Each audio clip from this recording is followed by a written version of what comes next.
At last পর্তুগালকে দেখে কালকে মনে হলো যে হ্যাঁ এই টিমটা ইউরো জন্য ফেভারিট, যেটা হাইপ তোলা হয়েছিল। অ্যাট লাস্ট তার কিছু ঝলক, আমি বলবো না যে পুরোপুরি কনভিন্সিং পারফরমেন্স, বাট কালকে কিছু ঝলক পাওয়া গেছে।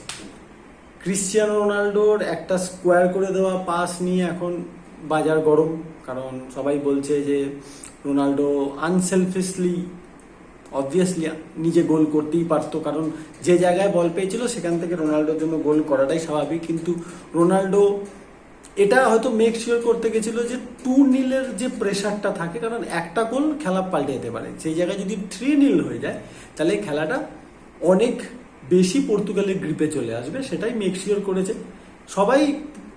রোনাল্ডোর পাসটা নিয়ে, যেটা কি নো ডাউট খুব সিম্পল পাস হলেও খুব ইম্পর্টেন্ট পাস, নো ডাউট, এটা আমি মানছি, কিন্তু এর থেকে বেশি আলোচনা হওয়া উচিত এটা নিয়ে যে মুভমেন্ট রোনাল্ডো কালকে প্রোভাইড করছিল পুরো ম্যাচে, যে মুভমেন্টে কালকে রোনাল্ডো যখন অন সাইড হয়, যে বলটা যখন লং বল বাড়ায় রোনাল্ডো যখন অন সাইড হয়, যে মুভমেন্টটা এখনো অ্যাট দ্য এজ অফ 39, যেখানে আর তথাকথিত মিডিয়ার কথা অনুযায়ী টপ লিগে আর রোনাল্ডো খেলে না, যদিও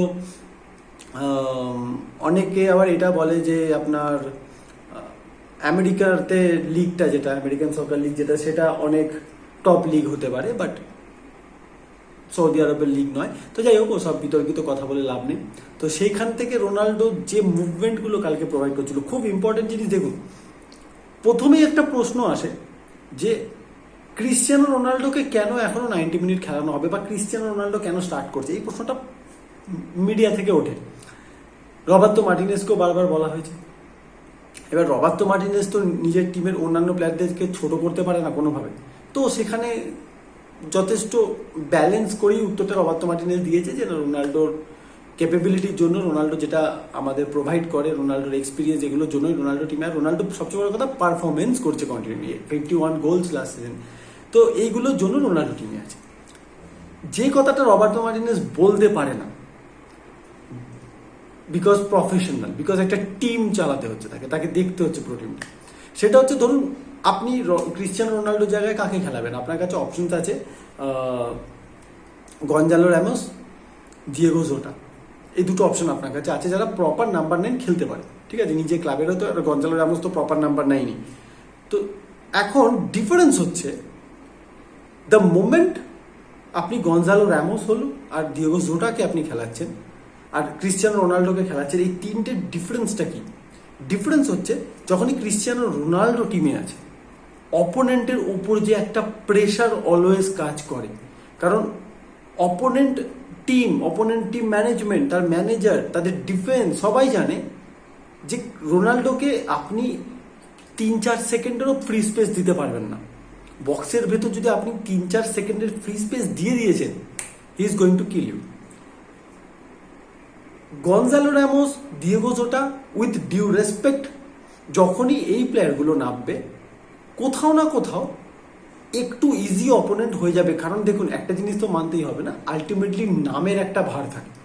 ক্রিশ্চিয়ানো রোনাল্ডো নামটা, তার সঙ্গে তার পারফরমেন্স, তার এতদিন ধরে করে আসা জিনিস, তার এবিলিটি সবাই জানে। তো যখনই আপনি রোনাল্ডোর এগেনস্টে খেলছেন, আপনার ডিফেন্স লাইন অলওয়েজ একটা পার্ট চিন্তা করবে রোনাল্ডোকে নিয়ে, ওকে রোনাল্ডো আছে, লাইক আর্জেন্টিনায় মেসি আছে, মেসি কিছু করুক না করুক টিমের একটা কনসেন্ট্রেশন থাকে মেসির দিকে, তো এটার একটা এফেক্ট যায় যে অন্য প্লেয়াররা ওপেন হতে থাকে। যেমন মেসি টিমে থাকার কারণে ম্যাক অ্যালিস্টার ওপেন হয়, এটা আমি ওয়ার্ল্ড কাপও দেখেছি, এখনও কোপাতেও আগের দিন দেখলাম। রোনাল্ডো এখানে থাকার ফলে কন্টিনিউ, যেটা গতকালকে হয়েছে, বার্নার্ডো সিলভা আর রাফায়েল লিয়াও যে পরিমাণ ওপেন, কারণ ক্রিশ্চিয়ানো রোনাল্ডো কাল যে মুভমেন্টগুলো বারবার প্রোভাইড করছিল, যখনই জোয়া ক্যান্সেলো কালকে যখন ইনভার্টেড হয়েছে জোয়া ক্যান্সেলো ইনভার্টেড হচ্ছে, যখনই ব্রুনো বল পাচ্ছে, তখনই রোনাল্ডো যে মুভমেন্টগুলো ক্রিয়েট করছিল, গেট ইন বিহাইন্ড নেওয়ার চেষ্টা, ডিফেন্স সেন্টার ব্যাকদের নিজের কাছে পুল করে নেওয়া, এই দুটো জিনিস হলে যদি সেন্টার ব্যাক কন্টিনিউ সেন্টার ফরওয়ার্ডের দিকে পুল হচ্ছে, রোনাল্ডোর দিকে পুল হচ্ছে, তো অটোমেটিক একটা ভ্যাকেন্ট এরিয়া তৈরি হয়। সেই ভ্যাকেন্ট এরিয়াটা তৈরি করে ইউজ করতে পারবে কে? বার্নার্ডো সিলভা, কারণ সে যথেষ্ট উইথ প্রোভাইড করছে। রাইট ব্যাক লেফট ব্যাককে, অপোনেন্টের রাইট ব্যাক লেফট ব্যাককে, তখন সেই ভ্যাকেন্ট এরিয়াটাকে কমপ্লিট করার জন্য ছুটে আসতে হচ্ছে সেই জায়গাটাকে, যেখানটা দুটো centre back already Ronaldo engage করে দিয়েছে। তো এটার ফলে দুটো উইং যে প্রপার জায়গাটা পাচ্ছে, এবং যখন উইং ভেতরে কাট ব্যাক করছে, ভেতর দিকে আসছে, তখন ওভারল্যাপ করছে রাইট ব্যাক আর লেফট ব্যাক। তো এটা প্রচণ্ড ইম্পর্টেন্ট, আর এটা সবসময় হওয়া সম্ভব না, এটা এত বছরের এক্সপিরিয়েন্সের থেকেই হওয়া সম্ভব। কালকে পর্তুগালের এই ট্যাকটিক্সটা টার্কির এগেনস্টে, যে রোনাল্ডোকে ইনভলভ করতে দাও, ওদের এতটা বেশি গেমে ইনভলভ করো, রোনাল্ডো যেন ওদের দুজন সেন্টার ব্যাককে কন্টিনিউ নিজের সঙ্গে নিয়ে রাখে। Rafael Leao, Bernardo Silva, Bruno Fernandes, এই তিনজন ফ্রি স্পেসগুলো বারবার অকুপাই করবে। যখন রোনাল্ডোকে বল বাড়ানোর, রোনাল্ডো বল পাবে, আর যে মোমেন্টে রোনাল্ডো বল পাচ্ছিল, যেটা আমি খুব সারপ্রাইজ, অন্যান্য সময় হয়তো রোনাল্ডো অনেক বেশি শট ট্রাই করে, বাট কালকে আমি দেখছিলাম রোনাল্ডো অনেক বেশি পাস ট্রাই করছিল। আই থিঙ্ক কোথাও না কোথাও হয়তো এটা রোনাল্ডোরও বুঝতে পেরেছে যে আমি এই টিমের গার্জেন, আমাকে খেলাতেও হবে অপোনেন্টকে, সবসময় আমি গোল পাবো না। সো রোনাল্ডো গোল অন্য সময় না পেলে যে ফ্রাস্ট্রেশনটা ক্যারি করে, কালকে আমি সেটা দেখিনি, বাট রোনাল্ডো গোল স্কোর তো করবে, এটা আমি জানি। রোনাল্ডোকে নিয়ে এত বিশাল পরিমাণে আলোচনা হচ্ছে, একটা প্লেয়ারকে নিয়ে আলোচনার পরিমাণ খুবই কম। দেখুন, এমনিতেই যখন রোনাল্ডো, মেসি এরা তাদের দেশের হয়ে নাবে বা যে টিমের হয়ে নাবে, ওরাই সমস্ত হেডলাইনটা নিয়ে বেরিয়ে যায়। বাট পেপে, আর 41 ইয়ার্স, নিজের হাঁটুর বয়সী সমস্ত প্লেয়ারদেরকে যেভাবে তাদের মুভমেন্ট রিড করা, যেভাবে ইন্টারসেপ্ট করা, যেভাবে পর্তুগালের ডিফেন্সের এখনও মেন স্তম্ভ, আপনার পাশে রুবেন ডিয়াস আছে, যে কিনা ম্যানচেস্টার সিটির হয়ে টপে থাকে, ম্যানচেস্টার সিটির বেস্ট সেন্টার ব্যাক, প্রিমিয়ার লিগের one of the best centre back, পর্তুগালেরও one of the best centre back, still আপনি তাকেও আউটপ্লে করে দিচ্ছেন, নিজের এক্সপিরিয়েন্স, নিজের ইন্টারসেপশনের সেই ক্ষমতা। মানে আমি বলবো it's a master stroke by Roberto Martinez যে পেপেকে স্টিল টিমে রাখা।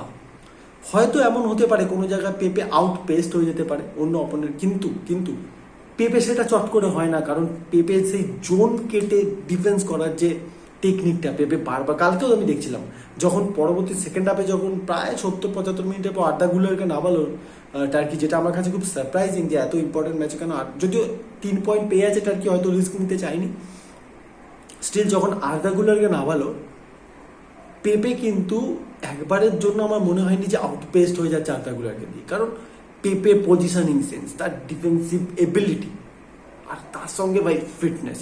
রোনাল্ডো যদি বেঞ্চমার্ক হয় কোনো একটা মানুষের কাছে যে ফিটনেস কোন লেভেলের হতে পারে, ঠিক সেম হচ্ছে পেপে।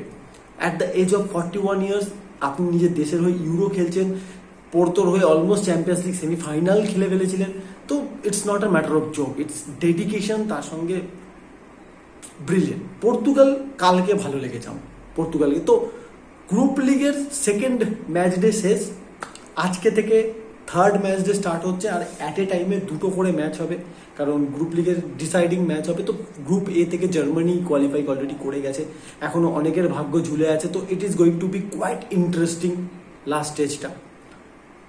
কালকের রাত্রিবেলা বেলজিয়াম ভার্সেস রোমানিয়া ম্যাচটাও দেখলাম, অ্যান্ড সত্যি কথা বলতে it was a entertaining match, end to end এত সুন্দর ম্যাচ, এন্ড টু এন্ড। মানে জিতেছে ঠিক আছে, বেলজিয়াম অনেক চান্স ক্রিয়েট করেছিল, বেলজিয়াম 2-0 জিতেছে, স্কোর লাইন অনেক কিছু দেখাবে, বাট রোমানিয়া যে চান্সেসগুলো মিস করেছে। সো গ্রুপটা ওয়াইড ওপেন হয়ে গেছে, কারণ ইউক্রেন আই থিঙ্ক ম্যাচ জিতেছে একটা, Ukraine with 3 points, Romania with 3 points, Belgium with 3 points. So চারটে টিমেরই আই থিঙ্ক 3 পয়েন্ট করে আছে এই গ্রুপে। Yes, Ukraine 3 points, Belgium 3 points, Romania 3 points and Slovenia 3 points. I think স্লোভেনিয়াই তো আছে এই গ্রুপে, চারটে টিমেরই 3 পয়েন্ট করে আছে। সো এই গ্রুপটা তো জমজমাট চলছে। কালকে আরেকটা জিনিস, এটা বলে দেন, ভিডিওটা একটু লম্বা হয়ে যাচ্ছে, বাট এটা বলে দেন, I will close the video. কি কাল আমি বেলজিয়ামের খেলায় একটা জিনিস লক্ষ্য করে দেখলাম, যে যখন আপনার টিম ফাস্ট ফুটবল খেলবে, তখন কেভিন ডি ব্রুয়নে যেন আরো বেটার ফুটবলার। মানে ম্যানচেস্টার সিটি কি হয়, ম্যানচেস্টার সিটির খেলার ধরনটা হচ্ছে slow build up, positional football, অপোনেন্টকে বল দেবো না, বল নাও, পাস করো, ball take the ball, pass the ball, এই ফুটবল। বাট এখানে সিটির খেলাতে ইন বিহাইন্ড মুভমেন্ট খুব কম হয়, যদি না একান্ত কোনো লাইক সিটি ভার্সেস লিভারপুল এই ধরনের ম্যাচ ছাড়া চট করে সিটির প্লেয়াররা ইন বিহাইন্ড মুভমেন্ট নেয় না, কারণ তারা এতটাই বেশি পজিশনাল ফুটবল খেলে যে তাদের মুভমেন্টগুলো হচ্ছে কুইক পাস, ফাইনাল থার্ডে একটা ডিসাইসিভ পাস, এইভাবে। তাতে কেভিন ডি ব্রুইনের খেলা আমরা দেখেছি। কিন্তু কালকে যখন আমি দেখছিলাম যেখানে রোমানিয়া ওপেন ফুটবল খেলছিল, Belgium kind of open football খেলছিল, ফাস্ট ফুটবল হচ্ছিল, বল রিসিভ করা and then immediate pass, in behind movement নিচ্ছিল, ওদিক থেকে লুকাকু, ডোকু, ট্রসার্ড, পরের দিকে এরা ইন বিহাইন্ড মুভমেন্ট নিচ্ছিল। কেভিন ডি ব্রুইন এই ধরনের স্ট্রাকচারে আরও dangerous plan. Kevin D Bruyne কালকে যে মাস্টার ক্লাসটা দেখিয়েছে বেলজিয়াম ম্যাচে, আপনারা যারা বেলজিয়ামের ম্যাচ দেখেছেন, আমি হয়তো আপনারা বুঝতে পারছেন না, যারা দেখেননি হাইলাইটস দেখে নেবেন। It was a Kevin D Bruyne master class. বেলজিয়ামকে এত স্পেস দিলে এটা হবেই, বাট তার সঙ্গে বেলজিয়াম যখন স্পিডে খেলছে, কেভিন ডি ব্রুইন ব্রিলিয়ান্ট। কারণ ওয়ান টাচ বল নেওয়া অ্যান্ড দেন কিছু আনথিঙ্কেবল পাসেস যেগুলো কেভিন ডি ব্রুইন দিতে পারে, সেটা একমাত্র ডি ব্রুইনের পক্ষেই সম্ভব। কালকেও একটা লুকাকুকে বল বাড়িয়েছিল যেটা একটুখানির জন্য অফসাইড হয়, দেন নিজে একটা গোল করলো, but it was a brilliant performance. তো যাই হোক, কোপা ইউরো একদম এন্টারটেনিং মোডে চলে এসেছে। এখন বিজনেস এন্ড, মানে গ্রুপ লিগের বিজনেস এন্ড। এবার ডিসাইড হবে কারা কোয়ালিফাই করছে। কিছু কিছু টিম কোয়ালিফাই করে গেছে, যেমন স্পেন কোয়ালিফাই করে গেছে, জার্মানি কোয়ালিফাই করে গেছে, কাল পর্তুগাল করে গেল। বাট কিছু কিছু টিমের ভাগ্য এখনো ঝুলছে, ও কোন ফার্স্ট সেকেন্ড পজিশন এখনো ক্লিয়ার নয়। বেস্ট 4 যে টিমটা হবে, থার্ড পজিশন টিম হবে, যে বেস্ট 4টে টিম, সেগুলো এখনো ক্লিয়ার না। সো অনেক কিছু বাকি আছে, এইটা আরো মজার রাউন্ড হতে চলেছে। সো লেটস সি কি হয়, and then we will talk about it surely. পরের ভিডিওতে খুব তাড়াতাড়ি দেখা হচ্ছে, ততক্ষণের জন্য খুব ভালো থাকবেন। Bye guys.